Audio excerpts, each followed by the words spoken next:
It's time for SHL News. So we just finished off Week 5. In our first game this week, we had the Sukhumvit Spitfires versus the Aware. The Sukhumvit Spitfires came into the game desperate for a win. They had a strong showing in Week 4 against Hooters Nana, but just couldn't pull off the win in the end, which made it their third loss in a row. The Sukhumvit Spitfires have been struggling to put a team on the ice, and losing one of their top players in Jeff McIntyre after the first week to an injury has made it really difficult for them. During the holiday break, the Sukhumvit Spitfires acquired Donny Kerfoot to replace Jeff. Aware came into this game with a hard-fought loss to Sports Corner Titanium right before the break. But in their third game of the season, they shut out the Sukhumvit Spitfires, and they were looking for another strong showing against them. The first period saw the Spitfires get on the board early at 16-10 with a goal from Scott Murray, which was assisted by Dave McBurney. Aware answered back at 14-15 with an unassisted goal from Devin Michael. The Spitfires scored two more goals in the first period. The second came at 11-10 by Obe, which was assisted by David Bohr. And the third was an unassisted goal at 8 minutes by Donny Kerfoot. Aware got their second goal with 1:30 left in the first period coming from Darren Boodle, which was assisted by Devin Michael.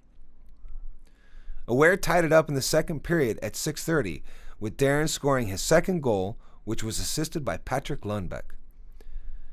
In the third period, Donny scored his second unassisted goal of the night, and Darren scored, making it a hat-trick with a tip-in off a shot from Rob Taylor to force the first 5-minute 3-on-3 overtime. Dave Bohr scored the game winner with 2 minutes left in overtime, with the assist coming from Donny, getting the much-needed win for the Sukhumvit Spitfires. The Rolling Stone player of the game was Donny Kerfoot, and I had a chance to catch up with him after the game. I have the Rolling Stone player of the game, Donny from the Sukhumvit Spitfires. It's about time you guys win one. What happened? I don't know. We battled hard out there today and got up a couple and then tied it up. I think we might have been down at one point, and we just kept on battling and just came through in the end. Excellent. So what's the plan for the next game? Just keep working hard and make sure we got our feet moving and moving the puck. Heads up, keep moving. That's my motto. Heads up and feet moving. Excellent. Congratulations. Thanks, Dom.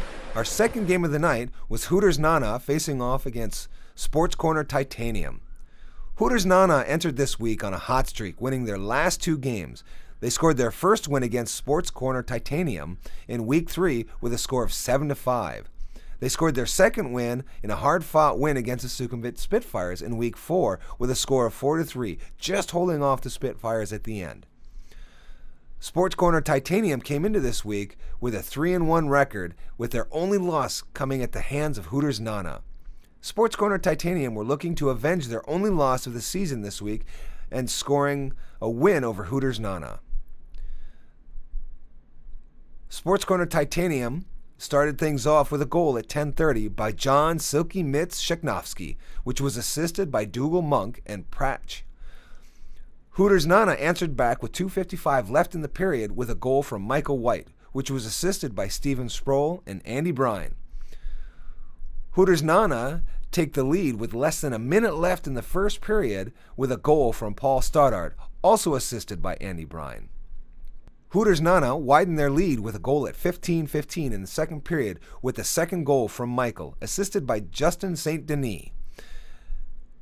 With 2 minutes left in the game, Sports Corner Titanium tried making a comeback with Mike Wilson scoring a goal, with the assist coming from John Silky Mitz Sheknovsky. Sports Corner Titanium decided to pull Gabor Toth to give themselves an extra attacker and try and tie it and push the game into overtime. With 58 seconds left in the game, Laas steals the puck and pushes it home to seal the win, and to expand their winning streak and to continue being the only team to beat Sports Corner Titanium so far this year. Dream of Hooters Nana had a great returning game with only allowing 2 goals out of 19 shots and scoring the Rolling Stone player of the game. We have the player of the game, Dream from Hooters Nana. Congratulations. Thank you. Okay, so you guys got 2 games against the Sports Corner Titanium. What's going on? Yeah, that's nice, but that's, the last game I did not play because I have a injury and have another one play for me. Okay. Yeah, the nice one. that's a very nice game. I heard from my teammate that they play very well and have a good score. Okay. Excellent. Well, congratulations. Thanks a lot. Thank you. There have been 2 rule changes coming back from the holiday break. There is now hybrid icing. This means if an offending team player is able to win the foot race, icing will be waved off. But if the defending team wins the foot race, the play will be blown dead. The official wording is, for the purpose of interpretation of the rule, there are 2 judgments required for icing the puck. The linesman must first determine that the puck will cross the goal line. The race to the end zone faceoff dot will be the new race for the puck. The second rule change was adding a 3-on-3 overtime 4-minute period. In the event of a game ending in a tie after regulation, we will begin playing 3-on-3 overtime. The procedure will be that there will be no break after regulation and begin 4 minutes of 3-on-3. If still tied, we will commence immediately with a shootout. The shootout will begin in a sudden death format from the start. The first round where one team scores and the other misses, and the game is over. There will be no Oshie rule. This means every dressed player will be required to shoot before one player can attempt his second shot. Going into Week 6, our first game is Aware facing off against Hooters Nana. Aware will be looking to break their losing streak with a win against Hooters. To do this, Aware will need a strong game from Devin Michael and Darren Boodle, as well as top-notch goaltending from their goaltender Eves. Hooters Nana will be looking to continue their 3-game win streak by avenging their 7-2 shellacking loss from the Aware. Hooters Nana will need Dream to remain strong between the pipes next week, as well as a big game from their point leaders Justin, Paul, and Steven. Our second game of the night will be Sport Corner Titanium facing off against the Sukhumvit Spitfires. The Sport Corner Titanium will be looking to make up for their loss against the Hooters Nana by keeping their win streak against Sukhumvit Spitfires going. To do that, Gabor will need to be on his game to be able to stop the quality point makers on Sukhumvit Spitfires. Also, Sports Corner Titanium will need their top goal scorer, John Silky-Mitz Cheknovsky, on form to keep up his goal-scoring streak. The Sukhumvit Spitfires will be looking to capitalize on breaking their losing streak and building on this week's win. To do this, their top goal scorer, Adrian Myers, is going to need to get back to putting the puck in the net. But with his defensive partner he has in Donny, that shouldn't be too hard.